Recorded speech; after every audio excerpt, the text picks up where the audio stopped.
Thanks for joining us for CBN News Watch. I'm Mark Martin. Today, President Biden under fire, still falling in the polls and taking heat from his own party. The co-founder of a satanic movement in South Africa comes to Christ because of unconditional love shown to him by Christians. Illegal immigrants risking their lives coming through the most dangerous migration point in the world to get to America. And fighting religious persecution. We'll show you what's being done to strengthen religious freedom around the world, including in the U.S. This is CBN News Watch.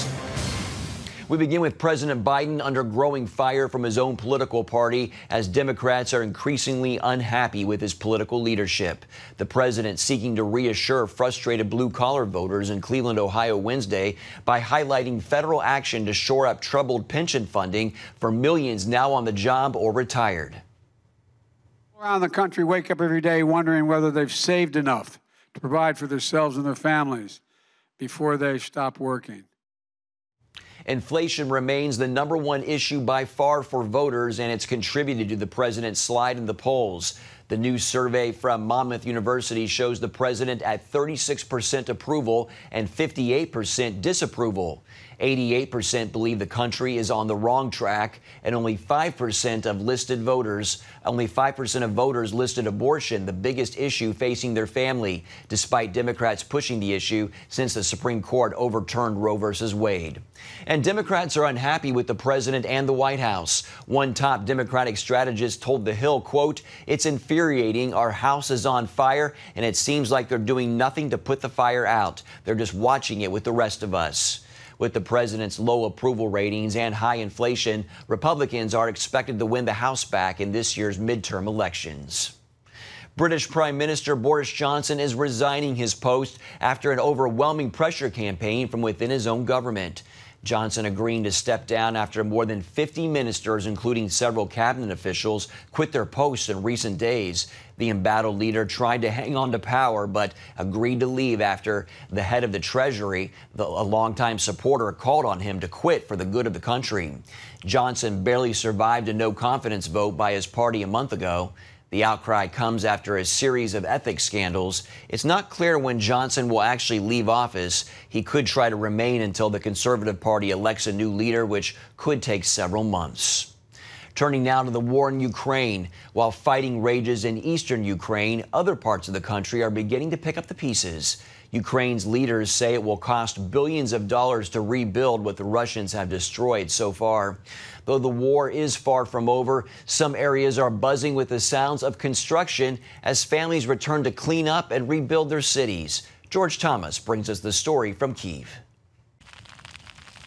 As Russia steps up its offensive in the east, Ukraine's government is moving forward with plans to rebuild battle-damaged areas it still holds. All of them suffered large-scale destructions, and this also means the need for colossal funds for the restoration of infrastructure, for the return of medicine and social services, and for the restoration of normal economic life. From hospitals to schools to apartment buildings to churches to shopping malls, the government in Kyiv estimates it will need at least $750 billion to rebuild what the Russians have destroyed. So we understand that it's huge money, but we understand that some of them will be compensated from confiscated Russian assets. These cities on the outskirts of Kyiv, once under Russian occupation, are today slowly coming back to life. This is the city of Borodyanka, which is basically probably about 20 minutes north of Bucha. And we've been hearing a lot, obviously, about Bucha. What's really cool is, look at this. I mean, just a few days after the Russians were, well, chased out of this part of the city, north of Kyiv, the cleanup has begun. They want to try to get life back to normal as best as possible. While some swept, others like Oleg Krupnitsky used bigger tools like this John Deere excavator to move debris. People have to start rebuilding at some point. They need to live somewhere. They are left without homes, without apartments, so people are working. People are trying to live. In nearby Irpin, Ludmila Voronina is overcome with grief but knows she has to start somewhere. This house is already 70 years old. We can't leave it without repairing it. About 3 hours north, volunteers from across Ukraine have come to Yahini to help the village get back on its feet. Most of the 400 residents here spent a month in the school's basement during the initial Russian attack. Now, volunteers like Kyiv resident Denis Oravchenko are helping villagers rebuild as quickly as possible. People have grief, and while our soldiers in the east are protecting us, we work here. As war enters its 5th month, residents from Yahini to Irpin to Bucha are not sitting around waiting for fighting to stop. Ukraine's president says the monumental effort to rebuild his nation is underway, but will take time and a huge commitment from the international community. It is not only about what we should do after our victory or in the following years, but also what we need to do right now. And even though fighting still rages in the east, the sounds of construction elsewhere serve as a sign of defiance and hope. George Thomas, CBN News, Kyiv, Ukraine. An amazing story now from the world of Christianity. The co-founder of a satanic movement in South Africa is telling his personal story about choosing to leave the cult after his heart was overwhelmed with the love of Jesus. The former reverend at the South African Satanic Church stepped down from his position in May. He took to Facebook on July 4th to share his testimony. He was involved in Christian ministry 20 years ago before becoming an atheist. He explained that he turned against Satanism after recently experiencing unconditional Christian love. He said he'd never known unconditional love in his whole life, and up to today, there's only 4 Christians in my whole life who have shown him what unconditional love is.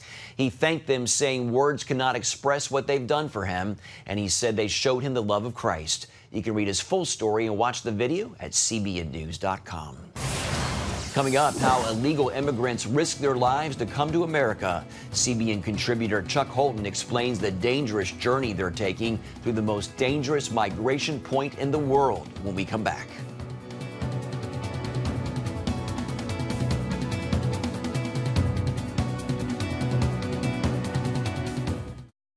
Heading to the USA, up to 1,000 migrants per day are now traveling through a region known as the Darien Gap. That's a 100-mile territory between South and Central America. It's considered to be the most dangerous migration point in the world today. Appearing on this week's episode of The Global Lane, CBN News contributing correspondent Chuck Holton says a flood of migrants are risking their lives on the perilous journey north. The people who are coming through the Darien Gap are mostly what you would call extracontinental migrants. These are people that are not from the Western Hemisphere. These are people from Bangladesh, from Afghanistan, from Syria, from Russia, from all over the Middle East, and from many, many countries in Africa who are coming over to the Western Hemisphere. They fly into Ecuador, Brazil, because it's easier to get in that way. And then they take buses up through Colombia and then walk across that Darien Gap. And as many you've been there. That's a dangerous walk, isn't it? It's one of the most forbidding and very extreme topography, one of the worst places on the planet, just from a natural danger standpoint. And I would say as many as 1 in 7 who go into that jungle don't come out the other side. Why do they risk that, Chuck? What are they really looking for? What they're looking for is more money. By the time they get there, the only excuse they have for continuing to go through the gap and go up to the United States is for economic reasons. Because they could go to Chile. They could go I went earlier this year to Bolivia and Peru and places like that, and they can make a nice life there. But instead of going south, they go north and go up through that jungle. And many of them bring their children. I'm talking about small toddlers through that jungle, and many of those never make it out the other side. Boy, that's heartbreaking. It is. So you've been to the southern border as well in the U.S. What are the border agents telling you about the crisis there? Well, the border agents are not allowed to say anything these days. So one of the big differences that you notice between the Trump era and the Biden era is that during the Trump era, you could go down there and the Border Patrol agents would welcome you. They'd let you ride with them. They'd stand there and talk to you, and they'd tell you everything about what was happening. Today, when you go out there, you're the enemy. the press. The free press is the enemy. And it's not the Border Patrol agents' fault. It's that if they say anything to you, they will lose their jobs. And if they're doing paperwork, they're not on the border patrolling and keeping people out, right? Right. And there are far more getaways than there ever have been before. Some people are saying up to 40% of the people who cross the border illegally never encounter a Border Patrol agent. They just keep right on trucking into That must be frustrating for those Border Patrol agents. I don't know how any of them would continue to do that job, to tell you the truth. Well, I'm sure a lot have left, haven't they? A lot of them have, and a lot of them have been killed or died from COVID and other diseases that they pick up from the migrants that are coming across. So it is a very dangerous job. It's a very thankless job, and they feel like they're having to work with both hands and both feet handcuffed at this point. And I remember them telling us if they would ever just take the handcuffs off and let us do our job, we could secure the border. And they proved it during the Trump administration. Well, I was going to say, Trump allowed them to do that. That's right. And they were very happy at that time, the first time they'd ever endorsed, I guess, a presidential candidate. Let's look at visas now. I understand that there's a relaxation of visa requirements. So tourist visas, people coming into the U.S. Tell us about that. It used to be, after 9/11, it was very difficult to get a tourist visa into the United States. You had to basically be able to prove to them that you had a very compelling reason to return to your country and not overstay your visa in the United States. Well, now they say that visa overstays are up over 500% since the Trump administration. And yet, even though those visa overstays are up so much, I'm being told from credible sources around the world that they are handing out tourist visas to anybody who wants one for any reason. And it used to take literally 2 years to get an interview to try to get a tourist visa. Now you literally show up and they just hand them out, ask you very few questions. And for a long period of time, too, right? 10-year visas. And that allows you to stay 6 months at a time legally in the United States. But again, the visa overstays are off the chart. Okay, a little vetting. What about security, then? The national security of the United States of America with perhaps Chinese agents, gang members, terrorists, FSB, Russian agents, Iranian agents coming in, spies. That's right. That's right. There's virtually none of that happening. I was told by two people who got their visas, one from Belize and one from Armenia, that when they walked in to get their interview done, that they simply asked them, "Why do you want to go to the United States?" And they said, "Well, we want to go and visit our friends and go shopping and take a vacation." And they said, "Okay, here's a 10-year visa." So they have not only thrown open the floodgates for illegal aliens along the southern border, but they've made it far, far easier for legal people to come legally and then overstay illegally and get in that way. And maybe easier for nefarious people, terrorists and others, to get into the U.S. It almost seems like it's intentional. Okay, Chuck Holton, we appreciate your work around the world, not only in Ukraine, of course, very dangerous there, but also dangerous in the Darien Gap when you go there and other places. Keep up the good work. Thank you for your hard work and your reporting. We appreciate you. Also in tonight's Global Lane program, a growing list of corporations pledged to fund employee abortion travel expenses. Now, a pro-life company in Texas says it will share the childbirth and adoption costs of its workers. Could it be a new trend? You can see that story and more on the Global Lane tonight at 8:30 Eastern on the CBN News Channel or on the CBN News app. Still ahead, protecting religious freedom around the world. An international coalition met in Washington to fight against the rising level of religious persecution worldwide as billions of people live in areas where their ability to worship is restricted or forbidden. And America could face a loss of religious liberty as well. We'll have that story right after this. Protecting freedom is a bedrock principle of America's foundation. The Supreme Court recently issued several rulings preserving religious freedom here in the U.S. While America is founded on this fundamental right, it also promotes freedom of religion worldwide. As Jennifer Wishon reports, an international coalition met in our nation's capital recently to help stop the rising tide of religious persecution around the globe. Here in the nation's capital, there are few issues that unite both ends of the political spectrum. One is the life-changing work of ending religious persecution around the globe. Billions live where their ability to worship is restricted or forbidden. From genocide in China to Nigeria, where church bombings are all too routine. If you don't have religious freedom around the world for everybody, every time, all the time, and governments enforce that, you are going to have the clash of civilizations. Each year, Washington becomes the focal point for work toward a world where all people can worship without fear. Victims' stories are heartbreaking. My name is Yu Han. I came from China, Beijing. Yuhan's father was killed for practicing Falun Gong. When her family finally got access to his body, they were shocked. The incision stretched from his throat all the way down to his abdomen. And when they pressed his abdomen, they found that the incision, his abdomen was stuffed with hard ice, and my father's organ had been harvested while he was still alive.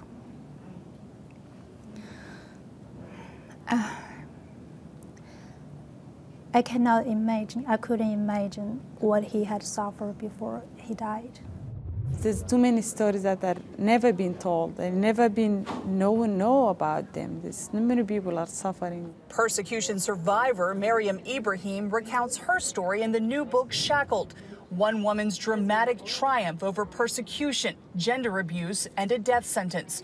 Ibrahim says she felt led to share God's will. Because the only thing I did, I accept that will, and I continue trusting God during the trial, imprisonment, and knowing that I count my days before I get executed, knowing that I'll never be able to see my children again. And now, coming out of that situation, every day I wake up with a miracle in my life, being able to get my children ready for the school, you know, to prepare their lunch, and to do what I do today is all His work. U.S. law requires the Commission on International Religious Freedom to maintain a list of prisoners of conscience around the world. The most important thing is to put a human face on the tragedy. Rabbi Cooper says hateful anti-Semitism taught in parts of the Middle East has been exported to the West via social media. He points to recent efforts by Ben & Jerry's Ice Cream, based in Vermont, to boycott the Jewish state of Israel. These are people more at home with Hamas than with American values. And while the summit is focused on persecution abroad, victims urge Americans to guard their freedoms. Liberty is taken away incrementally. It's not all at once. In most cases, it's not overnight. They say America must remain a beacon for the world. They look to our principles to say, well, here's a country that's getting it right when it comes to freedom. That's something that we can't lose hold of. Rabbi Cooper says there's a sleeping giant in America that could change millions of lives. If you can get every church in the U.S. to adopt one church in Nigeria, just one church, church to church, people to people, things will change there very quickly. Because if we wait for governments to figure this out, we're just going to keep reading over and over again about the body count of the faithful going up. And now the work continues to change policies that are hurting so many. Jennifer Wishon, CBN News, Washington. Coming up, a teenager is being called a hero after he helped save 3 passengers in a car in a river and a policeman. We'll bring you his story when we come back. Stay with us.